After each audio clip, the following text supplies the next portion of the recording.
Airboats are used for transport across a river. To move the boat forward, air is propelled from the back of the boat by a fan blade. An airboat has a fan blade of radius 1.8 meters. This fan can propel air with a maximum speed relative to the boat of 20 meters per second. The density of air is 1.2 kilograms per meter cubed. Outline why force acts on the airboat due to the fan blade. Okay. In a test, the airboat is tied to the riverbank with a rope normal to the bank. The fan propels the air at its maximum speed. There is no wind. Show that a mass of about 240 kilograms of air moves through the fan every second. This one is a good one. Good question. Good mini problem. So what you say here? A equals pi r squared. Okay. You calculate the area. Yeah, okay, the area that is swept by the blades, yeah? Then what you do next? And then I don't understand what's going on because I don't see any formulas, only some calculations. Okay, I see you This is calculated the volume, yeah? I calculate the volume. I just Calculated times the it by volume. the like velocity, the speed. Okay, you multiplied area by velocity. So you got like okay, you got like not volume, yeah, but it's like volume per time, yeah, yeah, right. Like the air goes like 20 meters per second, but you multiply it not just by 20 meters, yeah, because volume is area times distance, yeah. It's not just distance; it's distance per time. If you multiplied it by velocity, you got here not volume, you got here volume per time. Let's set it up here, like V over T. This is what you calculated here, V over T. And then you say this V over T times the density, because 1.2 is the density of the air, equals the mass. And again, not just mass, but mass every second. Like, yeah, it matches, right? Because let's write it down. V over T times density. Let's write it below this calculation. V over T times density. Oh, times. Oh, because this is what you do here, right? You multiply it by density. And what is density times volume? Mass. Mass. So you got mass over T over time, like mass per time. This is exactly yeah, right now, mass over time. Yeah. This is exactly what they ask you to calculate here, not just mass, but mass every second, like mass per time, it means, yeah. And wow, congratulations, you did it correctly, yeah. But Cool. like, I feel like I don't know if it makes sense to me. You see, even like you wasn't sure, as I see, yeah? You wasn't sure. You did it right. You did it correct. Let's again like see the idea behind it. Like you need mass. And you think, okay, what is mass? Like, and what I have here, I have density. Okay, probably I will connect it with density somehow. How mass is connected with density? Like, which formula? Of course, density times volume, like pops up in your head, yeah? And you're like, okay, density times volume. Volume, I need volume. Okay, what is volume? Volume here is like, what it is? It's like a cylinder of air going back. Okay, volume of cylinder, like area. Now you think, oh yeah, I need area. And again, you have like something like radius or something else, and you understand, yeah, I can calculate area. And area times this distance that air goes. It's like the length, yeah, of the cylinder of the air. And if I calculate it, if I multiply them, I will get the volume. The problem is you don't have this distance, but you have the velocity, like this distance over time. And then everything like starts matching in your head. but I also don't need the whole mass. I need the mass over time. So it's okay if I will multiply it by velocity. I will get volume over time. And then I will multiply it by density, and I will get not the mass, but mass over time. But this is exactly what they ask me to find. This is the logic. This is the process in your head. Like, of course, it doesn't have to be like this immediately, but somehow you will come there. Somehow you will come there if you just like use your logic and if you know the formulas. Of course, if you don't know the formulas, even if you use your logic, it will be hard. So knowing formulas is important. Yeah. Good. Show that the tension in the rope is about 5 kilonewtons. F equals oh, very nice. But again, it would be good if you like explain what's going on here. Why F equals 240 times 20? What it is? Isn't it just, it's the F equals MV? No, not MV, but MA. Yeah. And But I didn't really get that because isn't 20 technically the velocity, the V? yes, exactly. 20 is velocity. But again, 240, is it mass or mass per time? Oh, Let's that's substitute. pretty. Let's substitute like mass per time times velocity. Like equals, why not? You can say equals, F equals, yeah, times velocity.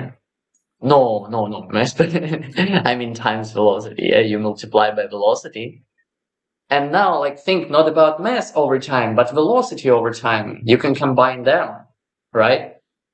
You can separate mass and combine velocity over time. But what is velocity over time? Yeah, you can think about it like this. Acceleration, I It's guess. acceleration, exactly. So you will get a A. Yeah. The rope is untied and the airboat moves away from the bank. The variation with time t of the speed v of the airboat is shown for the motion. Estimate the distance the airboat travels to reach its maximum speed. Oh, um, it's like initial velocity plus final velocity over 2 times time. Is it correct? Mhm. Okay, it will work maybe until this point, somewhere there, until it's more or less linear. But then it's not linear, and this formula will stop working. This is the problem. But good news. How also we can find the distance traveled if we have velocity time graph? What's another like life hack here?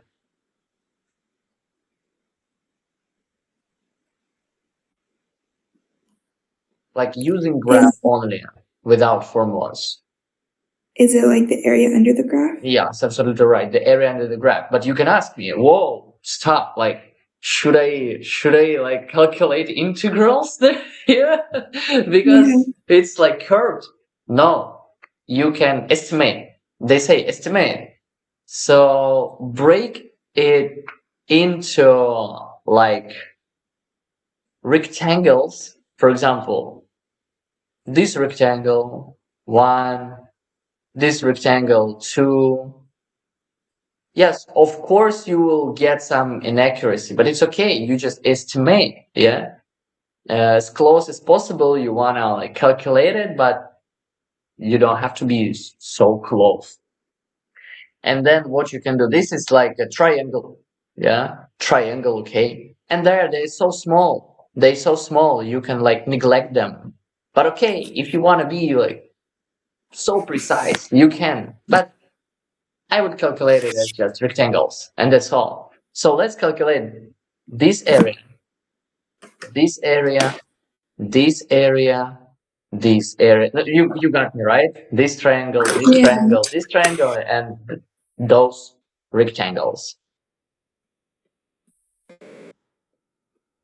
It's in the range. It's okay. Meters, right? Yeah. In the answer, they say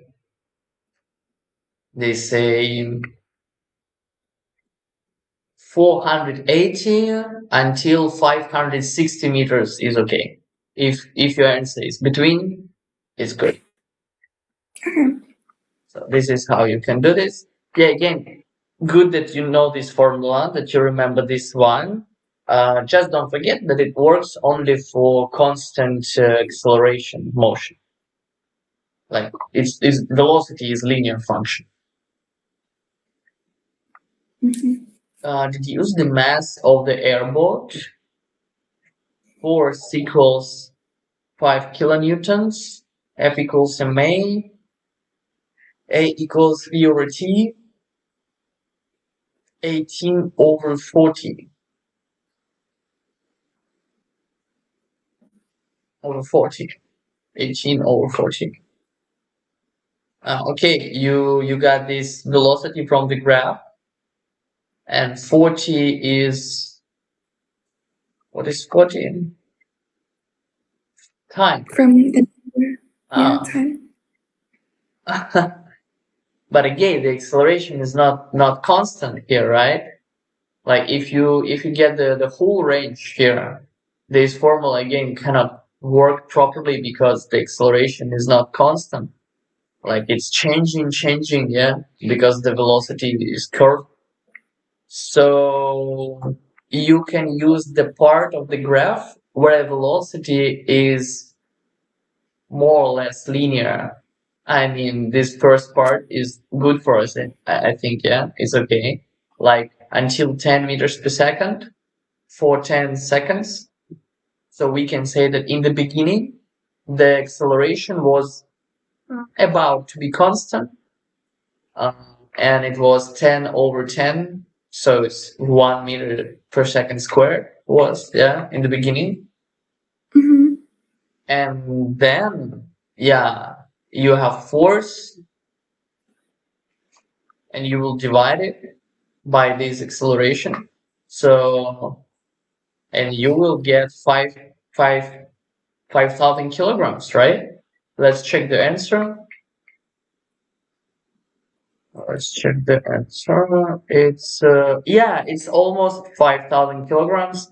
They say like 4,900 because it's not exactly 10 there. Yeah, but I just rounded it until to 10. I mean, but it's okay. 5,000 is absolutely. They also say, yeah, allow use 4,800 or 5,000.